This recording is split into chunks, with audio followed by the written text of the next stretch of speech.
All right, hey everybody out there, everyone racing the iRacing Super Late models. My name's Mike the Missile Badzine. I know you guys might know me from posting setups on the Super Late Model forums. First of all, I want to say thanks to everyone that's been racing with us and using my setups. And just all the guys that have been giving me feedback, giving me compliments. It really means a lot, seeing that you guys are having some success with my sets the past couple of seasons. I wanted to do something a little bit different going into this season with the release of Five Flags Speedway. I wanted to give you guys a little bit of insight on what I do to build a setup from scratch when we get a brand new track like this. And Five Flags is a perfect opportunity because not only is it a setup that I don't have an iRacing setup for, obviously, but I also know absolutely nothing about this track. I don't know any friends that have raced at Five Flags. I've never watched any races from there.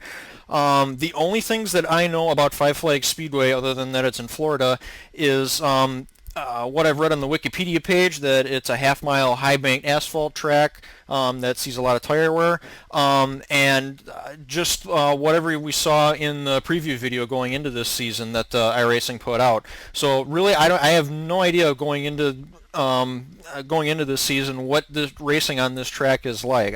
Like I said, I haven't talked to anybody that's ever raced here in real life or anything before. So this is going to be all new to me. So it's perfect. You guys are really going to get to see how I build a setup starting with the iRacing setup and just the little tweaks and things that I do to get it to the point where I can consider a car baselined out, where I get a nice neutral handling car, and then to a point where I can start making advancements on it, getting it to the point where it's fast and it lasts the entire race long. So we're just going to get started off here. I've never been on this track before, so yeah, just want to say thanks to everyone for joining me tonight, and hope we all learn something. So the first thing I'm going to do when I get to the track is I've got the default Five Flags setup loaded here.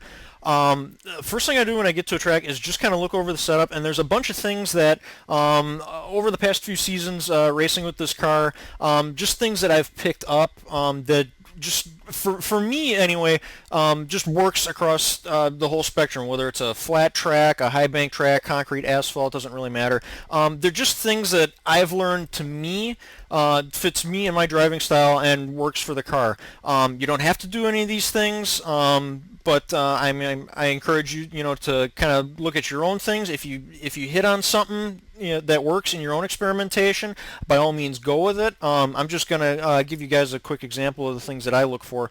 Like I said, I've got the Five Flags setup loaded here. And just looking at just general things, just kind of taking a general idea of what they got for nose weight and cross weight. Toe in, as at this point, I generally just look to start right where they've got it at negative 2/16 of an inch. Just brake balance. I'm just kind of just getting a general idea of what the car looks like. Left bar end clearance, and then it's attached. That's something that I've posted about before. Is whenever I build a setup, I always try to take out any and all front sway bar preload. And what that means is if I leave the sway bar attached and I start dialing this, start adding to this clearance, what you're going to see is you're going to start to see the car move. And what that is what you're actually doing is you're twisting the sway bar in the car while it's just sitting still. I generally try to avoid that. Because basically what it means you're doing is you're cheating the springs. I mean, there are ways that you can preload a sway bar to, if you end up between two different spring weights. I know we go in increments of 25 pounds on springs in the sim, but just stuff like that, I just generally try to avoid it because it's a variable that you can't really measure for in this sim, at least what we have in the garage. I mean, I'm sure you can probably do it through telemetry, but for just looking at the garage, it's generally something I try to avoid. So if there's any sway bar clearance, what I'll usually do is you'll unclick it, and what's important to point out is the sway bar doesn't actually detach until you hit apply again. And there you see it jumps up a bunch and the car settles back down to where it was if you look at the ride heights. So yeah, one of the first things I'll do is I'll kind of take a quick glance at where everything is as far as like ride heights and other settings like that. Just get a general overlook. I'll disconnect the sway bar. And anytime I'm making adjustments, I usually bring it up to 8/16, half of an inch, just to give it some kind of a clearance so that the sway bar is not affecting the car while I'm making setup changes. Once I'm done with everything, I'll bring it back down to 0/16. I'll hit attach left side, I'll hit apply, and that'll reconnect the sway bar with no preload every single time. But since we're just looking at this right now, I'm going to go back and add my sway bar clearance back in just in case I want to change anything. Let's see, other things that I like to look at. I mean, I'm looking at ride heights. I can see the car sits a little bit level. It's a little bit high on the right hand side, which is what you want. That's good. It's actually sitting a little bit low in the back. Generally you want the car to, you know, rake forward. I mean, that's just common sense, but I mean, it's not that big of a rake. I mean, we're only talking 2/100ths of an inch along the left side, so I'm just going to leave it alone for right now. Other things, fuel, we're going to figure out fuel a little bit later. Spring or bump stop packers. This is actually kind of a surprise to people. I actually don't know how to tune with bump stops. If you've ever looked at one of my setups, I usually dial all of the packers out, just because, like I said, from the point of view of what we can see in the garage. Again, I don't use telemetry. So really, I don't know what they do. I don't know how far down the car has to travel before they start engaging. That's not really something at least with this force feedback, that I can feel through the car. And I don't know what all effect it has in the overall spring rate once the bump stops do engage. So actually, I generally leave it alone. I take the bump stop packers out. And that way the car is just riding on the spring. So I always know when the car is going through the corner that it's just running on the springs. It's just a little bit of simplification for me. Again, it's not something you have to do. If you use telemetry, you can read the suspension position output, and you can see where the car is engaging with the bump stops, and you want to utilize them. That's fine. I'm just saying it's not something, since I don't use telemetry, it's not something that I generally work with, so I just try to eliminate it as something that could mess with the setup as I'm working with it.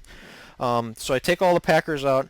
Really, this setup looks really good. I mean, even camber. In the past couple of seasons with the iRacing setups, I generally find the cars have way too much left front camber. And I mean, even this, the past couple of seasons, I generally run about 3.5 degrees is what I end up running with. This is a little bit high for that, but it's not so high that I really feel like I'm going to change anything on it, so I'm just going to leave it alone.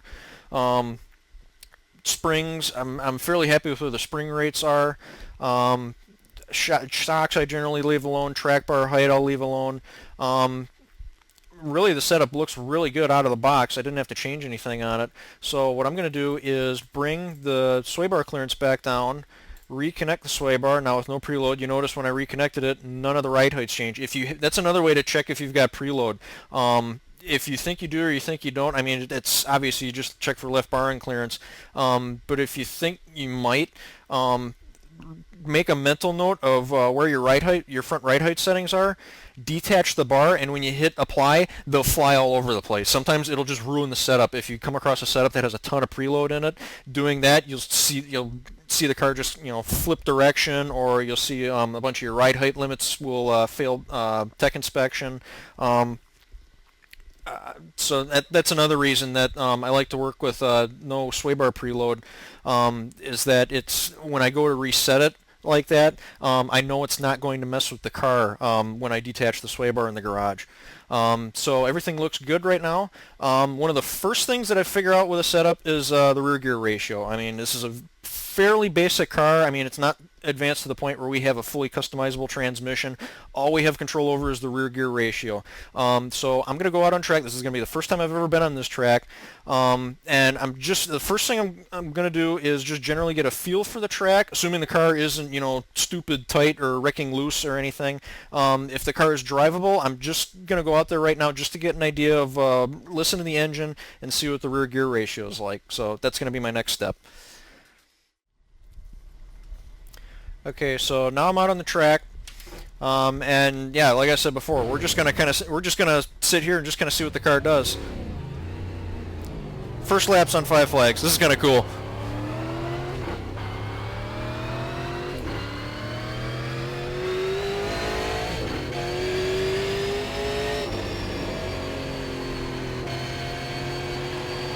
It is a really steep track. Straightaways aren't really straight either. It's one of those tracks where the straightaways just kind of curve a little bit. It's interesting.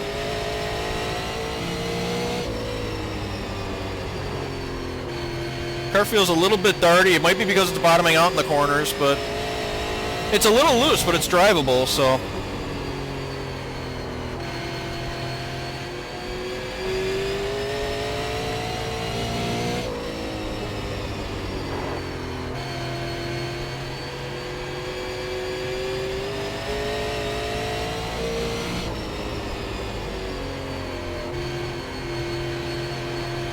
Let's see what the top line is like.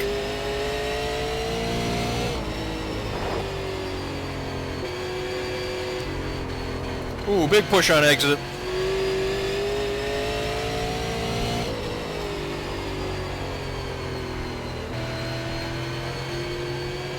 Yeah, I don't think that's going to be the fast way around.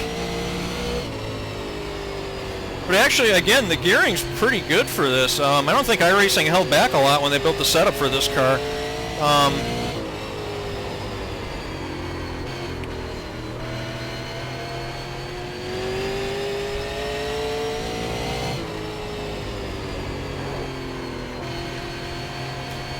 It's hard to see. There's no blend line down in that corner, so it's a little bit hard to tell where the banking kind of ends. I'm kind of rolling the left front corner up on the apron. It's not something I'm trying to do. I'm just, you know, you end up down there. It's a smooth transition, though. It's not really abrupt like, I guess, like a USA. I mean, you can tell there's like a curve to it. It's not just a sharp angle between the banking and the apron. Just kind of nice. Means you could actually kind of run down there if you wanted to.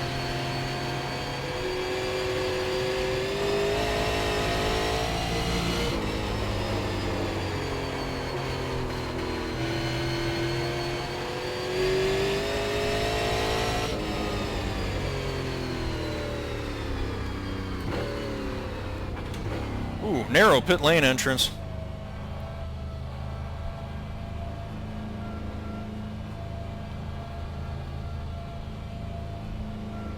You can drive into that victory lane.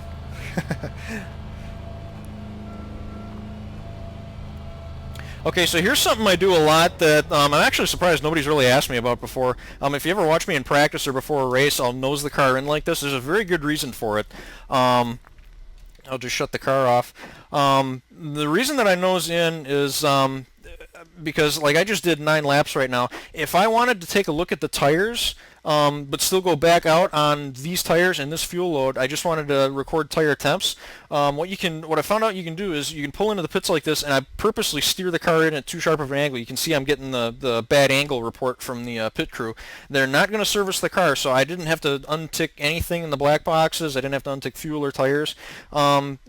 But with the car just sitting here, what I can do is hit escape. And now the car, ooh, great shot. Now the car's just sitting there, and what I can do is I can pull up the black boxes that were meant for the road race guys in their driver swaps. And if you look, yep, see, there's all my tire data. So now I can take a look at the tire temperatures. Left front's looking pretty even. Right front is perfect. So, and the reason I'm looking at this is I'm trying to get an idea of front camber. I mean, I generally try to do like 10 laps, 9, 10 laps, whatever, just to get a little bit of temperature in the tires, just to kind of get early insight on where the tire, front tire alignment is. But yeah, actually, again, it's looking really good. The right front, I think I'm pretty much going to leave alone. The left front, I might want to stand up just a little bit.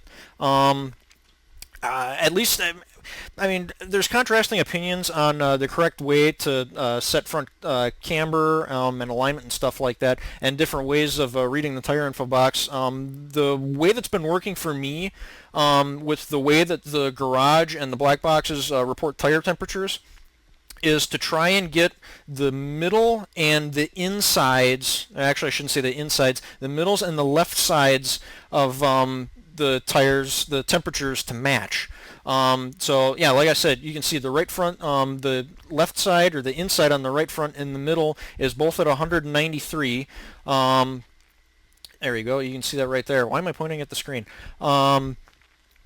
But if you look at the left front, I mean, it's not a huge difference at all. I mean, I'd race that, to be honest. It's just a little bit cold, and again, a longer run might reveal a little bit more information. But yeah, just 3 degrees difference after what, 9 laps. Yeah, that's pretty good right out of the gate, and the gearing felt fine. I'm just because it was my first run, and I'm not really used to the car or the track or the setup yet. I'm gonna knock the gearing down just a little bit shorter. I saw the tack light lighting up at the end of the straightaways, but it wasn't hitting the chip. I always want to get as close as I can to hitting the chip. If I can just tap it a couple of times before I brake going into the corner, I consider that about perfect. I wasn't doing that in this run, so I'm just going to shorten the gear up just a little bit and go back out there and do a run. But yeah, see, the cool thing, going back to nosing in here, the cool thing that I can do right now is, as long as I don't go in the garage, because that takes the car off of the track and resets everything, as long as I don't go into the garage, I can look at all of this information. I can see how much fuel is left in the car out of this run that I've done. What I can do right now is I can go back in the car, and I've still got the same fuel load. Remember, we started with 18. I've got the same fuel load, and I've got the same tires on the car. They never changed tires. So what I can do now is back up and go out and do another run on used tires. How cool is that?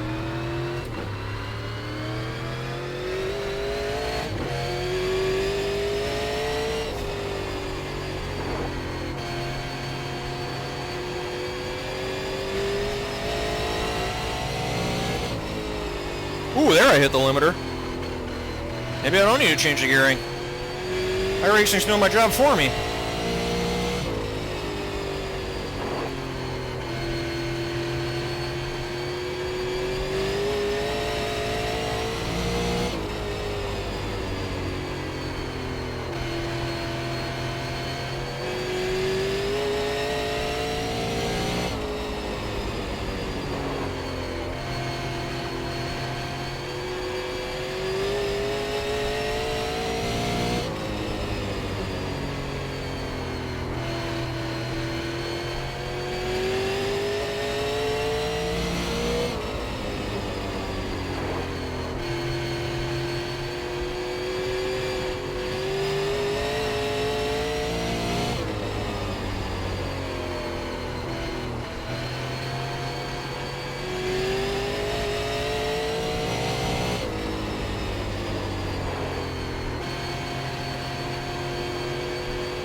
One of the things I'm noticing after going out here a little bit more is the car feels real floaty around the track. It doesn't feel like it's settled into the track just right. I mean, I'm having to do a lot of steering corrections.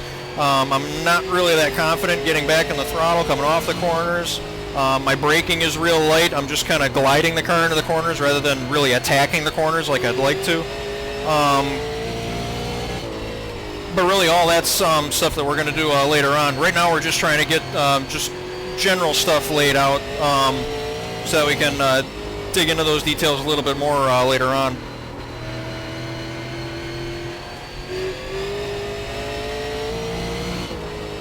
Also doesn't help, I'm trying to think of stuff to say and then say it while I'm driving.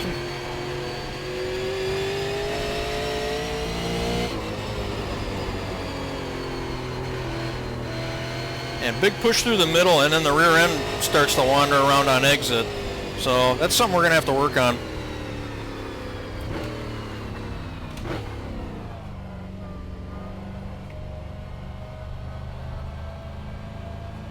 Okay, drive through pit lane? No reason you can't.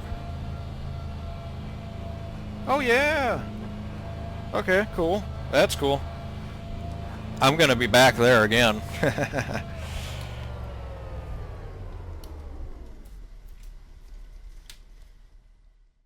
So the next thing I'm going to figure out is my fuel mileage. Some of you guys might have noticed I got my smartphone down here. It's got Dash Meter Pro running, and I've got it set up to look at my fuel consumption per lap. During those last couple of runs, I glanced down a couple of times. I noticed I'm getting about 0.11 of a gallon of mileage per lap. So with my little calculator here, I just had a look at the schedule. The first race of the season at Five Flags is 70 laps long. So, let me think here. So, let's see, if we're doing, let's see, it's 70 laps divided by, no, wait, no, it's 0.11 times 70. That was easy. Yeah, it was probably a lot easier than it should have been.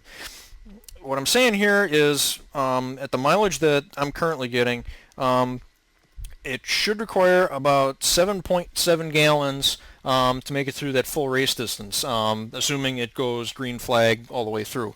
So now I think what they got the car loaded with right now, yeah, is 18 gallons. It's got way more fuel in it than we need. But the problem is because fuel cells in the very rear of the car, like a traditional stock car would have, this is really going to mess with our nose weight and our ride heights. So what I'm going to do is, because this is affecting ride heights, I'm going to again detach the sway bar and add some clearance into it. If you're ever not sure if the sway bar is disconnected or if you got clearance in, it doesn't hurt to hit the apply button. And if you're wondering if you got it disconnected or not, just hit the apply button just to be safe. So I'm just kind of glancing around right now. I've got about 3 1/4 inch on the left front corner, 333 back there, 320 there. So the car is more or less at or above 3 1/4 inch all the way around. I'm just kind of making a mental note of that. Pencil and paper helps with this too, if you want to get real picky about it. And about 49.7% nose weight. Okay, so what I'm going to do is I'm going to bring this down to 8 gallons. We calculated 7.7, so 8 should be enough. Should be well more than enough, especially if we get a few cautions. So now let's hit apply and see what that did to the car. So we're up to 51.2. So now what we can do, the first thing you can do to fix this real easy is just move ballast back, and this car is at 0. This car came at 0, so that's pretty easy. Generally though, you don't get a whole lot of adjustment out of this. 24 is the max, and I'll bet you anything we're going to end up there. Well, actually maybe not. Okay, that's a lot of this is, get close enough to where you were. So yeah, 50.2, I'm happy with that. Now we take a look at our ride heights. The car rose up just a little bit. So I think if we just take a click, drop it down on each corner, 323, 326, 29, yeah, we should be good to go. You generally always want to do this evenly if you're just raising or lowering the car. Again, if it helps, and trust me, I've done it plenty of times before, you can get yourself a pad and pen and write down all your ride heights, and just kind of keep fiddling with the car until you get them back where they were before. Just remember to also pair that up with your cross weight. I'm I'm thinking we're going to be doing some crossweight adjustments later on, so I'll show you the proper way to do that. But generally for stuff like this, just try and, evenly, either front or rear, left or right. Don't start messing with, one individual corner just yet, or, crossing up or anything. Just, work on either lower just the front or lower just the rear. Just work on one side of the car or the other to get it back where it was. Don't try to twist it or cross it or any of that crazy stuff. We're not quite there yet. Bring it back down. Bring the front sway bar back down. Sometimes it goes negative. Like I said, again, it's averages. Just try and get it back to zero as close as you can.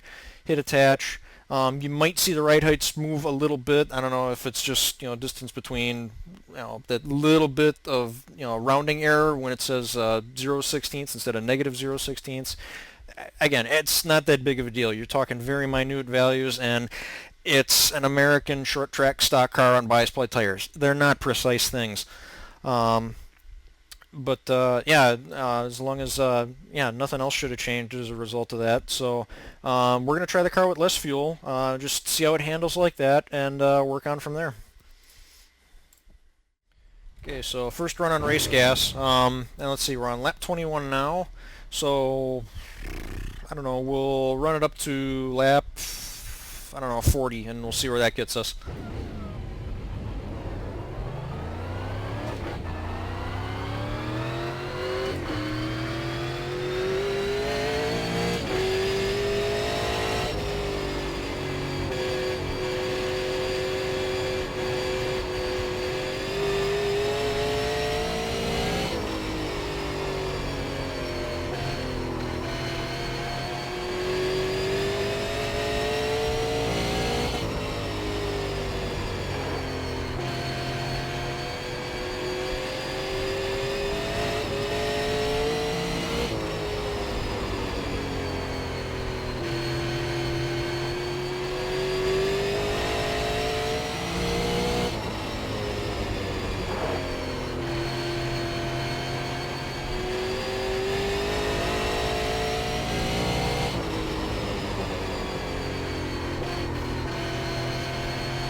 You hear those little scrapes going into 3 and 4. Going back to what I said at the beginning about bump stops, that right there, that's nothing. I mean, I've put setups out that scrape a lot worse than that, and they still drive just fine. It's only when you're scraping so hard that it's actually like trying to pick the front end of the car up off the track and actually slide you out. In those cases, again, because I don't use the bump stops, and I don't really want to raise the car up. If the track's smooth enough where I want to keep the ride height low in the garage, my solution to that problem would generally be to put stiffer springs in it, or if that doesn't seem to be working, I'll add a little bit of bump to the front shocks.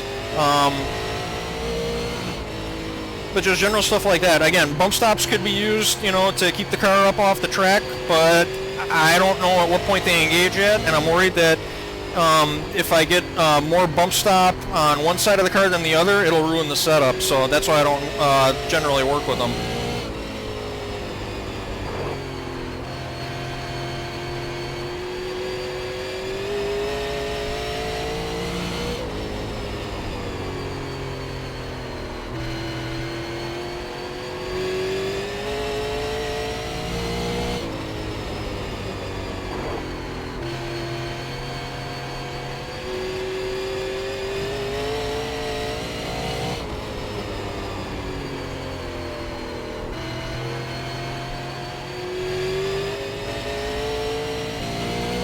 Car actually feels a little bit tight from the middle off.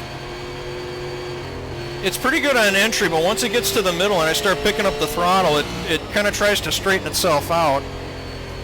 So I can think of a few ways to change that off the top of my head.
Okay, so that's 40.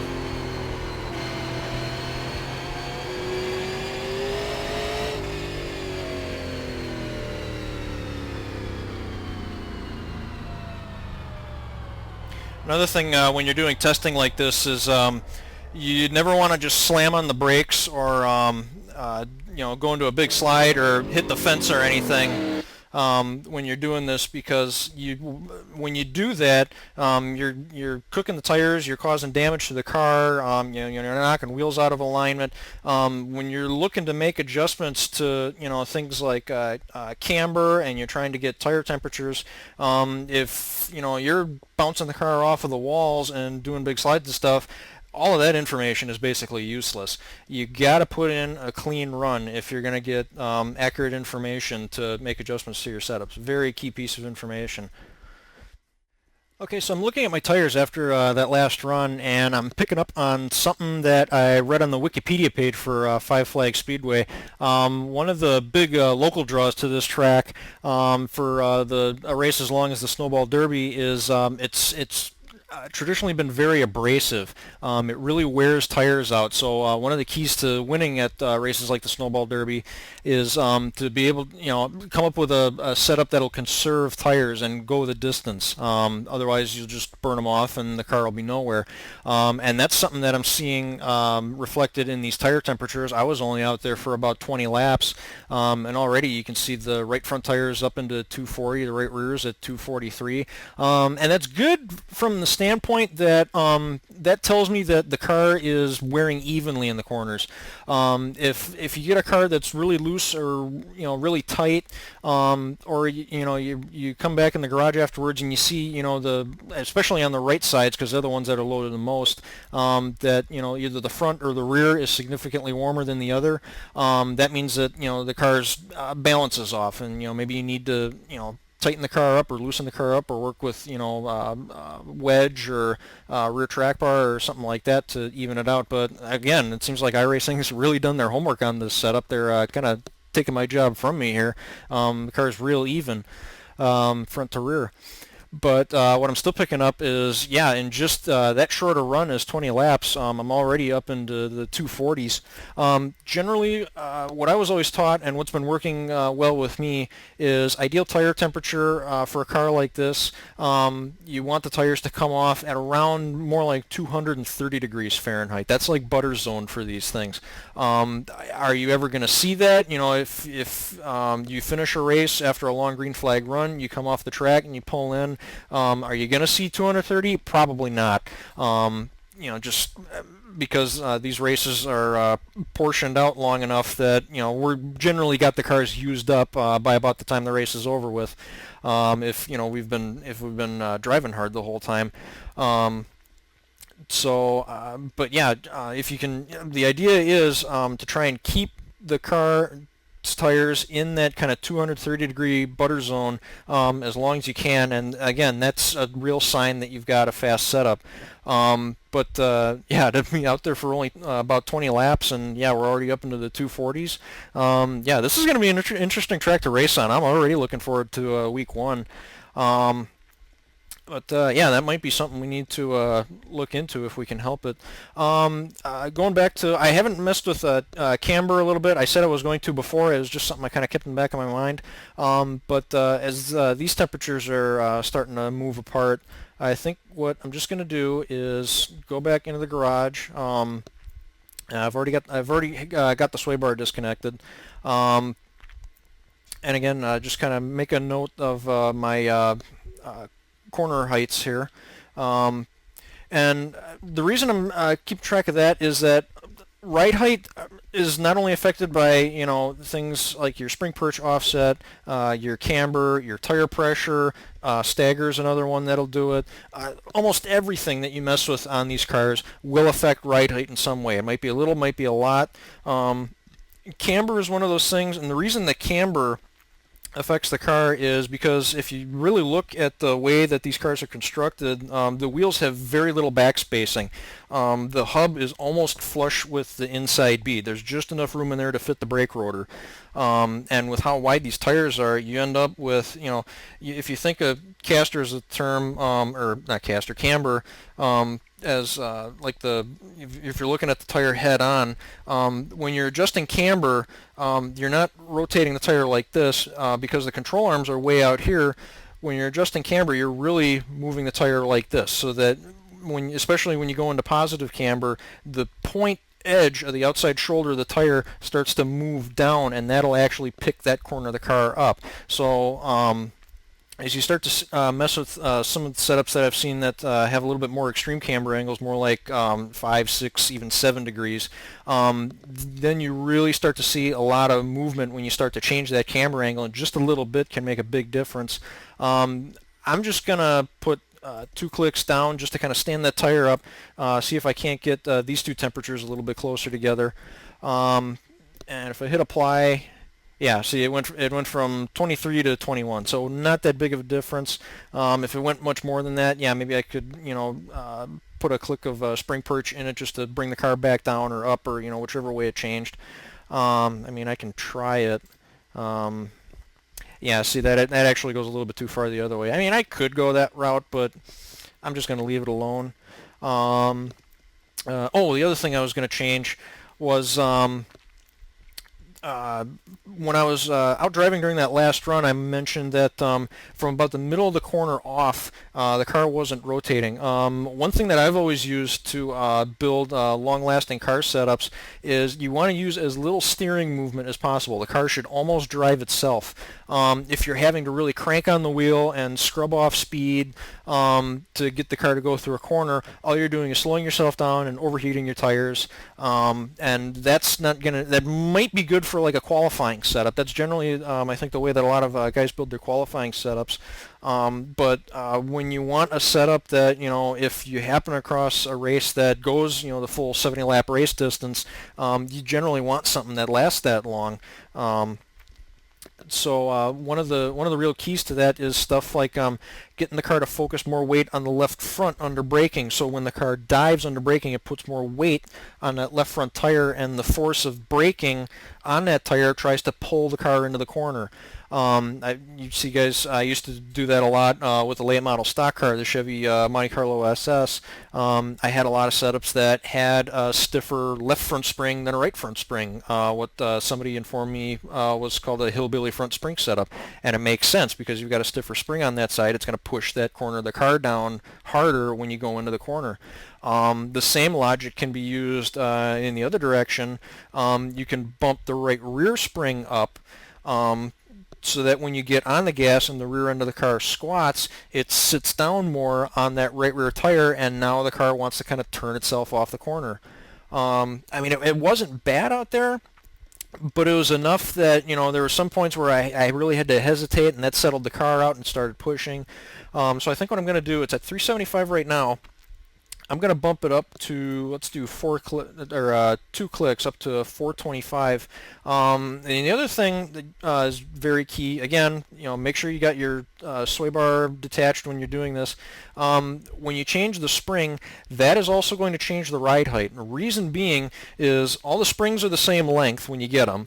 And if you leave the spring perch alone, the mount on the lower part and the frame, or the lower part of the suspension and the frame, those are going to be right where you left them. If the spring is the same length and the mounts are the same distance apart, when you put a stiffer spring in, it's going to raise that corner of the car up. And again, that's going to throw off your ride heights and your cross weight, and you know, your wedge, all that other stuff.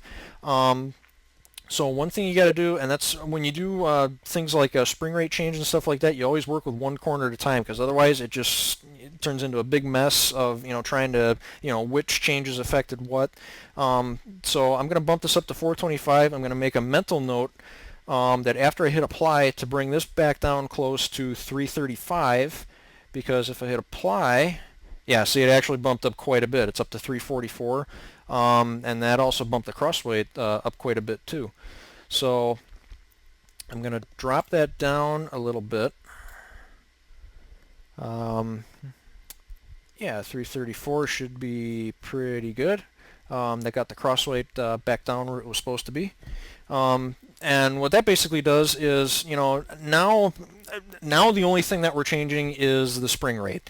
If all I did was adjust the spring, I'm not just changing spring rate. Again, I'm going back, I'm changing ride height, I'm changing cross weight, all that stuff. When you only want to change one thing at a time, you literally need to make sure you're only changing one thing at a time. That doesn't mean just, you know, clicking on one adjustment. You have to coordinate adjustments to make sure that you're only changing one thing at a time.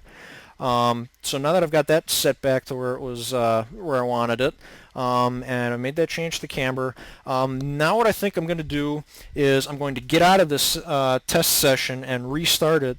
The reason being, the next run that I want to do is what I typically do at this point when I'm feeling this confident about a setup is I'll go out and I'll do a run at half race length. And I'm not going to take any breaks, or you know, I'm definitely not going to, you know, get the car on the wall or spin or slide or anything like that. I'm just going to put in 35 clean but hard laps, and I need the lap counter to do that, and that's just generally the easiest way to do it, is get out of a test session and go back in. So that's where I'll be after the next cut. Okay, so I've restarted this session. The lap counter's at 0. I've made the changes to the car that I want to do for this run. Now I'm going to run 35 laps, and I'm just going to see, you know, what that feels like. I'm going to pull tire data afterwards, see if the changes that I made to the right rear spring helped out, and hopefully we'll be able to work from there. It's feeling really good so far.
It's doing better on the very exit of the corner.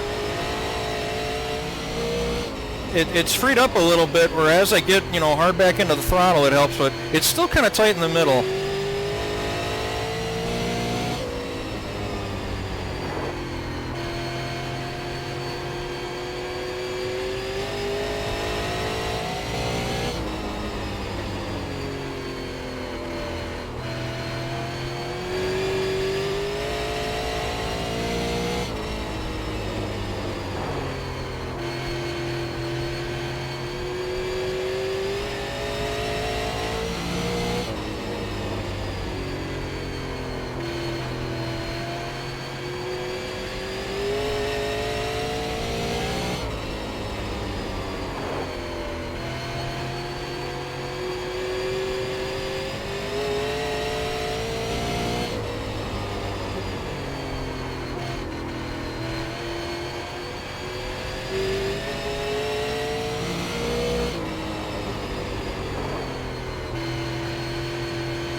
I'm always afraid I'm going to hit the end of the wall.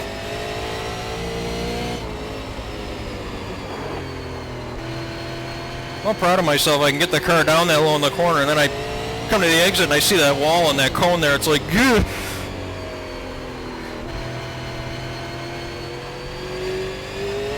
It's a game of inches.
Car is actually starting to feel better, but I think that's just because the tires are going away.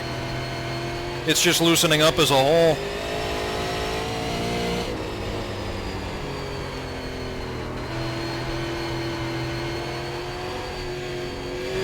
Like that.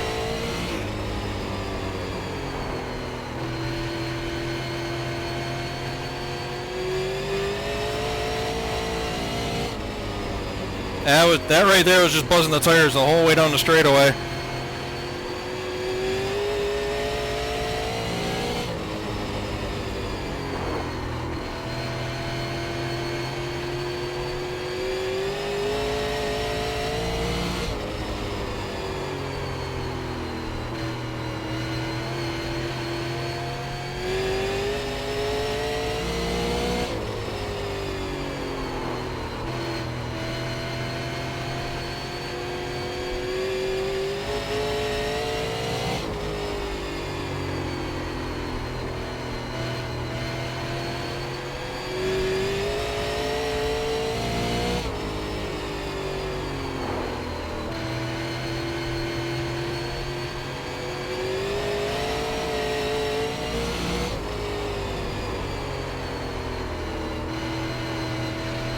It's getting really hard to hold the bottom.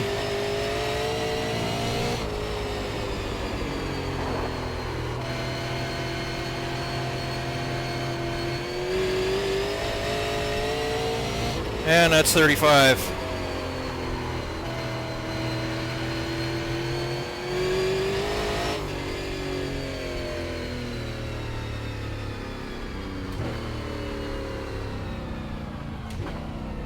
Bring the car to a stop. Be interesting to see what these tires look like. Okay, so I just got done with my half race distance run, and I'm discovering something that I read on the Wikipedia page, what they mentioned about this track being really hard on tires. Take a look at these tire temperatures. I was just out there for 35 laps, and I mean, we're already well up into 260s and 270s. I mean, the left front tire, or the left side tires are doing all right, but I mean, you look at these right sides, and I was just out there for 35 laps. I mean, that's crazy. This is going to be a real interesting track to race on. This might be one of those tracks where, you know, it almost pays to go slow for you know, most of the race, just to conserve your tires for, you know, the duration, rather than, you know, going like a madman from the start and then burning the thing off halfway through. Yeah, this is wild. I mean, you can kind of tell, like I said, the car was starting to loosen up towards the end of that run. You can see the rear tires are about 10 degrees warmer than the fronts.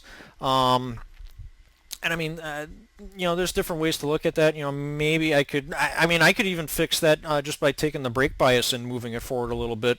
Use those front rotors up more, and those the front brakes will transfer more weight. Transfer more temperature into the fronts. I'm still slowing the car down the same, but because I'm not using the rear brakes as much, the rear rotors aren't transferring as much of their heat into the rear tires. I mean, 10 degrees might be a little bit of a stretch for that, but I mean, it's something to consider. Yeah, what I think I'm going to do, I also mentioned during that run that I could definitely feel the difference that the right rear spring change made in getting the car to rotate at the very exit of the corners better, but it was still pushing in the middle. So I think what I'm going to do is we're going to take a little bit of wedge out of the car. And I'm looking at making the spring rate change.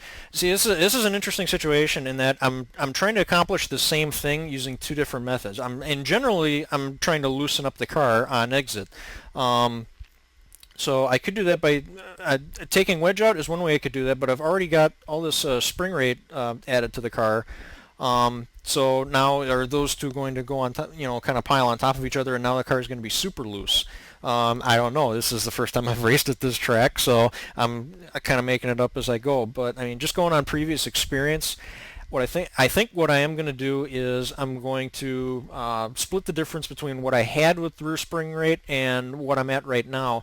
Bump that down to 400 because we started at 375. We went up to 425. Let's put it right in the middle at 400 because I'm only going to make one 1 click's worth of change to my cross weight.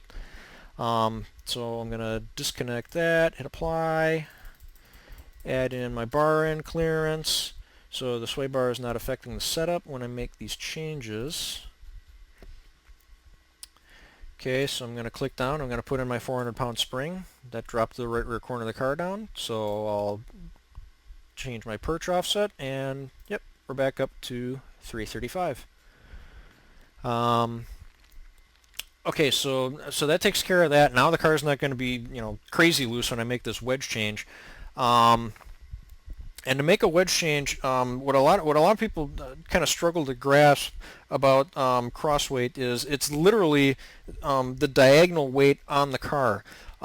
If you've got above what I usually call positive cross weight, what you're basically doing is you're putting more of the car's load on, or more of the car's weight on the left rear and the right front tires if the car's sitting like this. So what that means is when you're going into the corners, the car's putting more weight on the right side tires. When the car's accelerating, you're putting more weight on the left side tires. So it's a little bit, if you think about it, it's a little bit backwards. That's why a lot of my setups tend to run less than 50% weight, where the car is putting more of its weight on the inside corner when it's braking, and more of its weight on the outside rear corner under acceleration to kind of help it turn through the corners. So what we're going to do is, and again, the wedge adjustment that you get on pit road, the right rear spring perch offset, that's just a quick fix, because if you think about it, you're only messing with this right rear corner of the car. So when you crank that corner up, you're not adjusting wedge.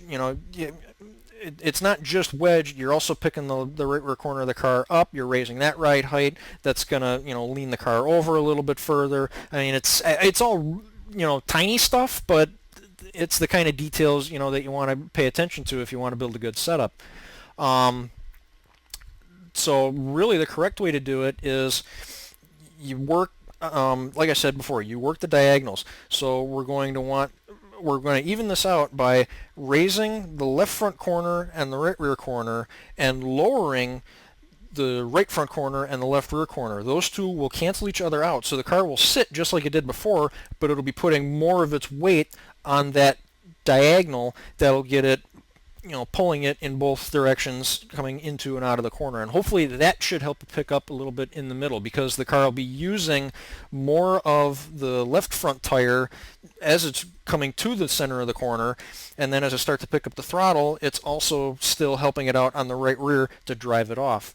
And generally the easiest way to do that is, like I said, we're just going to raise up the left front and the right rear, and we're going to lower the right front and the left rear. So the way you do that is, because you click down on the spring perch offset to raise the car up, so we're going to go down on those two, and you can see that raise those corners of the car up as long as everything else. So what I've done here is I've taken crossweight down. We were at what, like 51 something before. Now we're down to 50.7, and now I'm going to lower these two corners. And you can see right here the car is actually right about where we had it before ride height wise, but now we've got lower crossweight. So just like like I was saying before, and you look, the cambers are all the same, all the alignment's the same. The car's sitting the way it was before, but we've made only a wedge change. So that right there is the correct way to do wedge. I mean, that gives you, about, like I said, we were at a low 51% before, now we're at a low 50%. So it's kind of a big swing. It's a noticeable swing. I generally, when I'm making wedge adjustments here, that's that's enough of an adjustment for me for what I'm doing. I don't really feel I need to go any more or less than that. So I think we're going to go with that. That should kind of help the car out, and again, it'll go along with, it'll actually be, it won't be on top of the spring change that we made, but it'll be helping it because we lowered the spring right down a little bit. So I'm going to go out and I'm going to do another half race length run. Whoops, almost forgot. to reconnect the sway bar, and we'll see if those changes made a difference. Okay, so we're on lap 35 of this session. Now we're going to take it up to lap 70.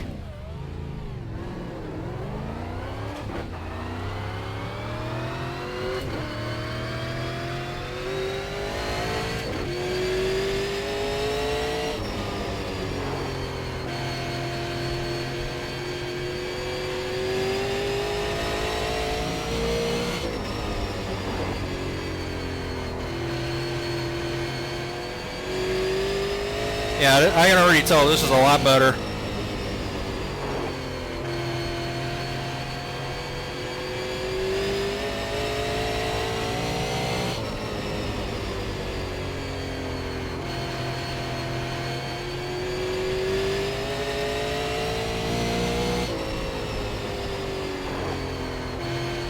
I mean, not only does it enter the corners a bit easier, but it also rotates a lot easier on exit. I don't have to turn the wheel as much. All I have to do is just give it a little bit of gas, and it kind of kind of turns itself out of the corner.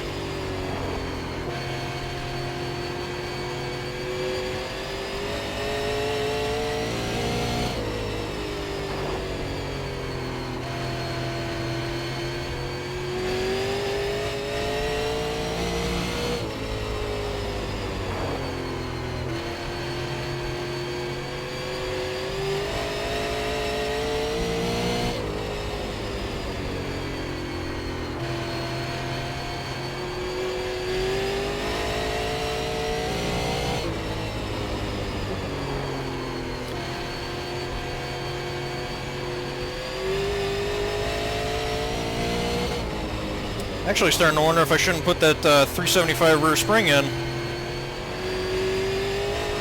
It is almost too much. It is almost too much on exit.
So I'm a bit into this run right now, and I mean the car still feels pretty neutral. It's a little loose off, but I generally like it that way because it's something I can work with. It's when cars are tight off. I mean, a tight car is just going to push no matter what you do. At least if the car is a little bit loose, you can do things, you know, like roll out of the throttle a little bit, and you just have a little bit more control over it. If you have control over your right foot.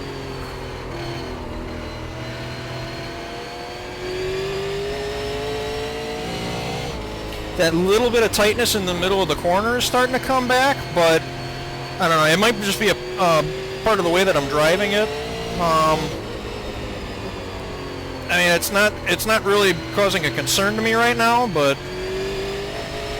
I don't know, maybe it's one of those things. Maybe it's worth fixing, maybe it's worth waiting until the season begins and I'm on actual official weather.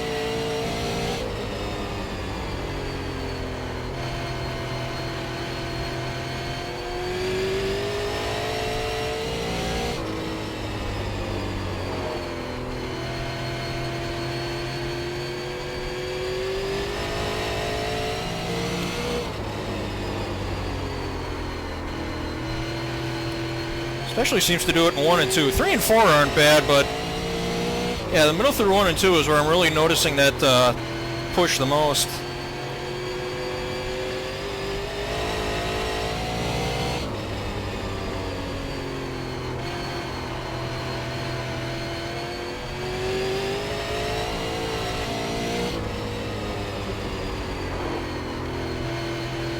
Thinking to myself, maybe I should get in the throttle a little earlier through 1 and 2 just to see if I can kind of correct that.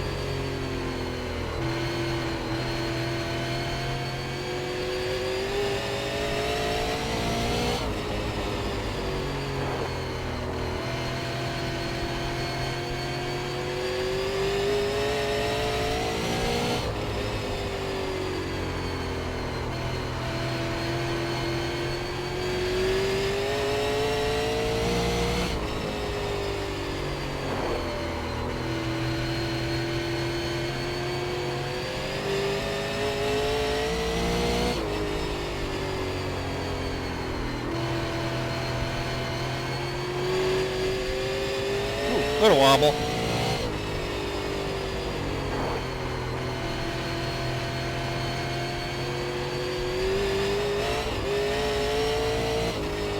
That was me looking at something that wasn't the car. Dumb moments in racing. Distracted driving, kids. Don't do it.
Yeah, 100 or a 150 lapper here would be nuts.